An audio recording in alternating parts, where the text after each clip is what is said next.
I'll start with this poem. I wrote this poem when the bombs were dropping on Gaza, and I was the media spokesperson for the coalition, doing a lot of the organizing. And we had stayed up to about 6 o'clock in the morning, perfecting every soundbite. And by the end, if you're Palestinian, you know most Palestinians get tired and start pronouncing our P's as B's. So we become Palestinians by the end of the day. So I was practicing my P's all night. And the next morning, one of the journalists asked me, "Don't you think it would all be fine if you just stopped teaching your children to hate?" I did not insult the person. I was very polite. But I wrote this poem as a response to these types of questions we Palestinians always get. Today, my body was a TV'd massacre. Today, my body was a TV'd massacre that had to fit into sound bites and word limits. Today, my body was a TV'd massacre that had to fit into sound bites and word limits, filled enough with statistics to counter measured response. And I perfected my English and I learned my UN resolutions. But still, he asked me, "Ms. Ziadah, don't you think everything would be resolved if you would just stop teaching so much hatred to your children?" Pause. I look inside of me for strength to be patient, but patience is not at the tip of my tongue as the bombs drop over Gaza. Patience has just escaped me. Pause. Smile.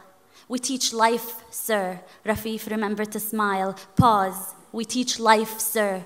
We Palestinians teach life after they have occupied the last sky. We teach life after they have built their settlements and apartheid walls. After the last skies, we teach life, sir.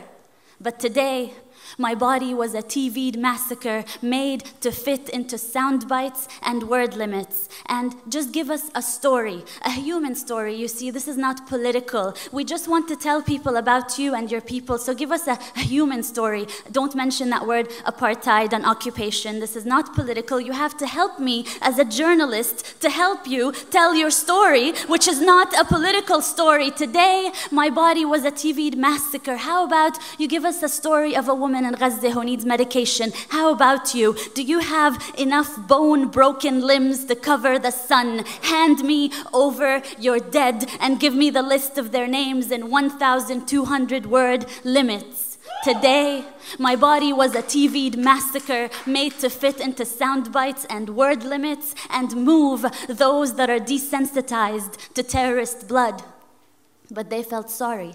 They felt sorry for the cattle over Gaza. So I give them UN resolutions and statistics, and we condemn and we deplore and we reject. And these are not two equal sides, occupier and occupied, and 100 dead, 200 dead, and 1,000 dead. And between that war crime and massacre, I vent out words and smile, not exotic. Smile, not terrorist. And I recount 100 dead, 200 dead, 1,000 dead. Is anyone out there? Will anyone listen? I wish I could wail over their bodies. I wish I could just run barefoot in every refugee camp and hold every child, cover their ears so they wouldn't have to hear the sound of bombing for the rest of their life the way I do. Today, my body was a TV'd massacre, and let me just tell you, there is nothing your UN resolutions have ever done about this, and no soundbite I come up with, no matter how good my English gets, no soundbite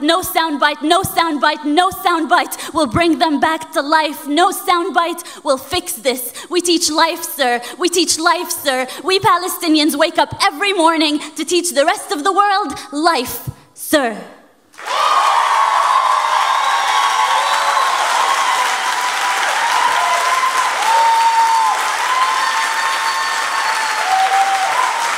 Thank you.